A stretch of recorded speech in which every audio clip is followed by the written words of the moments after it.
Hello दोस्तों, welcome to English Gurukul. दोस्तों, 2 दिनों पहले ही हमने आर के नारायणन की अ टाइगर फॉर मालगुडी इस खूबसूरत सी किताब को पढ़ा था। इस किताब की हमने कंप्लीट स्टोरी जान ली है। उसी टाइम पे मैं सोचने लगा कि इस किताब में से वो कौन-सी की लर्निंग्स हो सकती है, जो हम हमारी ज़िंदगी के लिए सीख सकते हैं। और फिर मैंने नोट्स बनाए जिसमें मुझे ये 7 अलग-अलग चीज़ें समझ में आई। तो आज की इस वीडियो में इन 7 चीज़ों के ऊपर ही मैं आपसे बात करना चाह रहा हूँ। तो जो सबसे पहली की लर्निंग है, जो मेरे ख्याल से है, और ये चीज़ जो अगर आप किसी कॉम्पिटिटिव एग्जाम के लिए प्रिपेयर कर रहे हैं तो आपको बहुत ज़्यादा काम आएगी। तो वो चीज़ है understanding point of view of the person in front of you. अब इसका क्या मतलब हुआ? दोस्तों, जब हम ये कहानी पढ़ रहे हैं तो हम इस पूरी कहानी को राजा जो कि एक टाइगर है, उसके पर्सपेक्टिव से देख रहे हैं, उसके पॉइंट ऑफ व्यू से देख रहे हैं। कहानी की शुरुआत में ही जो राजा है वो एक ज़ू में है, एक प्राणी संग्रहालय में है और वो पिंजरे में कैद है। उसके सामने से लोग गुजर रहे हैं, वो उससे डर रहे हैं, कुछ उसके ऊपर पत्थर फेंकने की कोशिश कर रहे हैं। तो उस समय पर उसका पॉइंट ऑफ व्यू क्या है? एक इस कहानी की शुरुआत से ही हम उसके पॉइंट ऑफ व्यू को जानने लगते हैं और कहीं न कहीं हम धीरे-धीरे करते-करते राजा की तरह सोचने लगते हैं, हम अंडरस्टैंड करने लगते हैं कि जब उसे सर्कस में नचाया जा रहा है, तो वो कैसा महसूस कर रहा है? उसका पॉइंट ऑफ व्यू वहाँ पर क्या है? जब वो जंगल में एकदम आक्रामक रहा करता था, बिना सोचे समझे जानवरों का शिकार किया करता था, उस समय पर उसका पॉइंट ऑफ व्यू क्या था? तो जब भी कभी ज़िंदगी में हमें कोई डिसीजन लेना हो, खासकर वो डिसीजन सामने वाले व्यक्ति को अफेक्ट करता हो, तो वो समय पर मेरे ख्याल से हमें उस व्यक्ति का पॉइंट ऑफ व्यू समझने की कोशिश करनी चाहिए। अब ये पॉइंट ऑफ व्यू समझने की का मतलब क्या होता है? इसका मतलब होता है खुद को सामने वाले व्यक्ति के स्थान पर रखकर सोचना कि अगर मैं उसके स्थान पर होता, तो मैं क्या करता? तो वहीं से हमें सामने वाले की परिस्थिति का अनुभव हो जाता है कि सामने वाला जो कुछ भी कर रहा है, वो क्यों कर रहा है और फिर हम डिसीजन ले सकते हैं। अक्सर हम सामने वाले के पॉइंट ऑफ व्यू को नहीं समझ पाते हैं और ये चीज़ हमें एक अच्छा इंसान बनने से रोकता है। और अगर आप कोई यूपीएससी जैसे कॉम्पिटिटिव एग्ज़ाम दे रहे हैं, तो आपके पास हज़ारों की संख्या में लोग अपनी समस्याओं को लेकर आएँगे। अगर आप उनका पॉइंट ऑफ व्यू नहीं समझेंगे, आप अगर उनका दुःख-दर्द नहीं समझेंगे, तो फिर आप एक काबिल अफ़सर कभी नहीं बन पाएँगे या फिर मैं ये कहने की हिम्मत करूँगा कि आप वो ऑफिसर बनने के लायक ही नहीं है। तो ये पहली की लर्निंग थी। सेकंड की लर्निंग जो हम यहाँ से सीख सकते थे वो है कंजर्वेशन ऑफ स्पीशीज। दोस्तों, ये पूरा जो किताब है, जो टाइगर फॉर मालगुडी हम पढ़ रहे हैं, ये कहीं न कहीं हमें सिखा रहा है कि एक टाइगर का भी अपने समाज में एक स्थान है। एक भालू, एक चीता, एक शेर सबका हमारे हमारे समाज में भी उनका एक स्थान है। और कहीं न कहीं जब हम इनको कंज़र्व करेंगे, अगर हम इन प्राणियों को विलुप्त होने से बचाएँगे, तो कहीं न कहीं ये हमारे अंदर की इंसानियत को भी ज़िंदा रखने में मदद करेगा। ये सिर्फ़ इसको सिर्फ़ ऊपर-ऊपर से अगर देखें, अगर ये जानवर रहेंगे तो हमको कल को देखने को मिलेंगे, समाज में खूबसूरती रहेंगे, ये तो बहुत ही ओझल-सा व्यू हो गया। बहुत ही सतही स्तर पर ये सोचने वाली बात हुई। लेकिन जब हम इस कहानी को ठीक से समझते हैं, तो कहीं न कहीं हम समझ पाते हैं कि जब हम एक शेर को ठीक से समझ पाएँगे, तब कहीं न कहीं उसका हमारे जीवन में भी एक स्थान है और ये अंडरस्टैंडिंग आना भी अपने आप में एक बहुत बड़ी बात है। तो स्पीशीज़ को कंज़र्व करना, उसका इम्पोर्टेंस समझना, ये एक की लर्निंग हम इस किताब में से ले सकते हैं। जो तीसरी की लर्निंग है वो है क्रुएल्टीज़ अगेंस्ट एनिमल्स। दोस्तों, जब राजा को सर्कस में ले जाया जाता है तो उसको कई दिनों तक भूखा रखा जाता है। क्यों भूखा रखा जाता है? क्योंकि उसकी फिजिकल स्ट्रेंथ जब कम होगी, तब जाके उसकी जो आक्रामकता है वो कम होगी। तो कहीं न कहीं अपने मकसद को पूरा करने के लिए, अब यहाँ पे जो सर्कस का ट्रेनर है उसका मकसद क्या है? कि राजा को वो उससे वो करतब कराए, उसको ट्रेन करे, जिससे कि वो मुनाफ़ा कमाए। यही बात है ना, वो एक इकोनॉमिक्स है।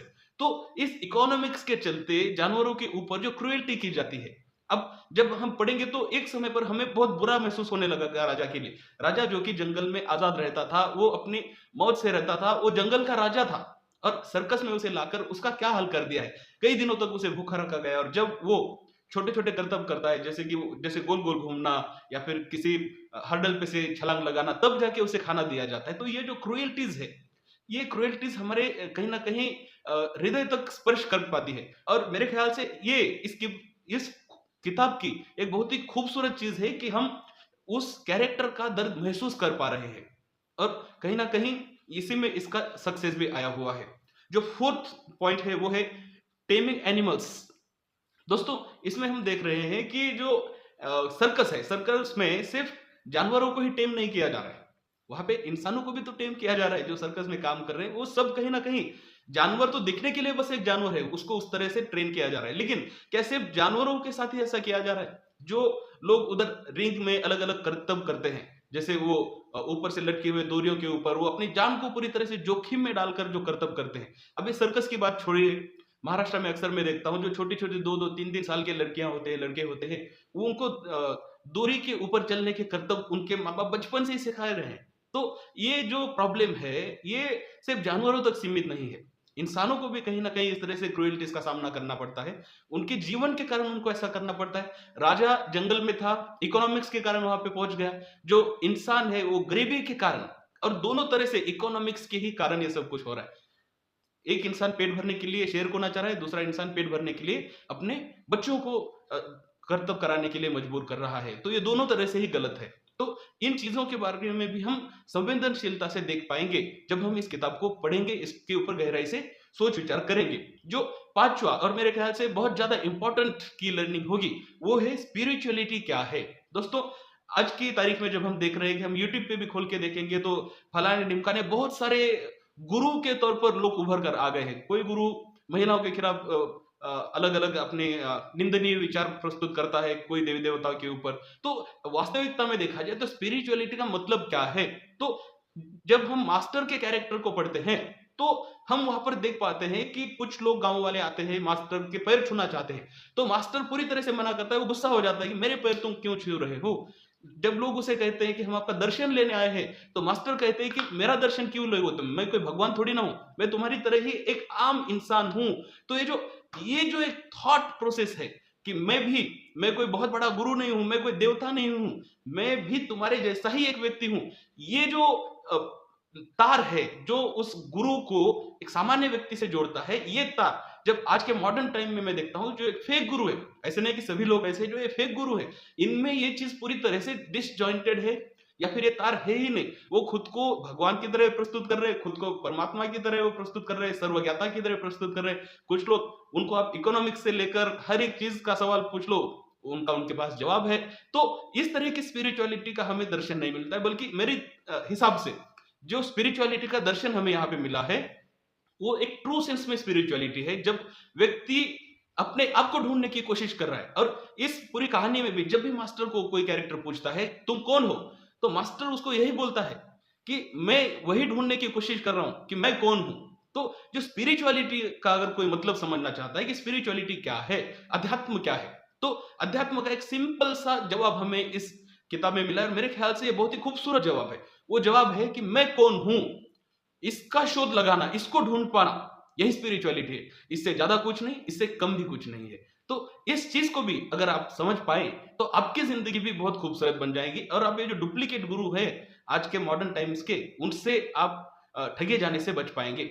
जो छठवां पॉइंट है वो है को एग्जिस्टेंस। दोस्तों, को एग्जिस्टेंस पॉसिबल है, ये हमें कब पता चलता है, जब मास्टर राजा के साथ जंगल में रह रहा है, गुफा में रह रहा है, सालों तक दोनों साथ में रह रहे हैं।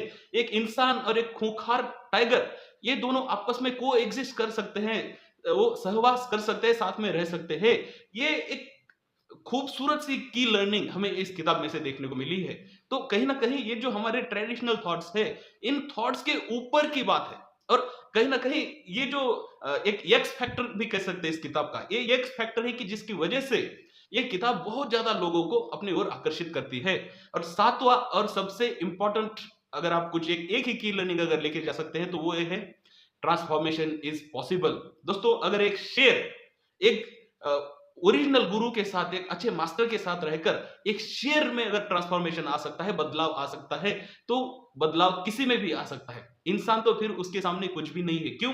क्योंकि इंसान के पास भाषा नहीं है, और इंसान के पास भाषा है लेकिन जानवर के पास भाषा नहीं है। जानवर पूरी तरह से अलग है, लेकिन एक जानवर भी इंसानों की तरह बर्ताव करने लगता है, वो ट्रांसफॉर्म हो जाता है, सुधर जाता है। तो फिर जब हम कहते हैं कि एक व्यक्ति सुधर नहीं सकता, तो ऐसा कहना बहुत ही गलत होगा। तो पावर ऑफ ट्रांसफॉर्मेशन या फिर बिलीफ इन ट्रांसफॉर्मेशन, ये जो चीज है, इसके ऊपर हमें ये कहानी यकीन करने पर मजबूर कर देती है। दोस्तों, इसी के साथ ये वीडियो कंप्लीट करता हूं। इसी के साथ ही अगर आपको कुछ और की लर्निंग समझनी है, तो मैंने 10 पॉइंट्स की एक समरी बनाई हुई जो आपको मेरे इंग्लिश गुरुकुल व्हाट्सएप चैनल के ऊपर मिल जाएगी, जिसका लिंक डिस्क्रिप्शन में भी दिया हुआ है। वो नोट्स पढ़कर आप और ज्यादा जानकारी ले सकते हैं।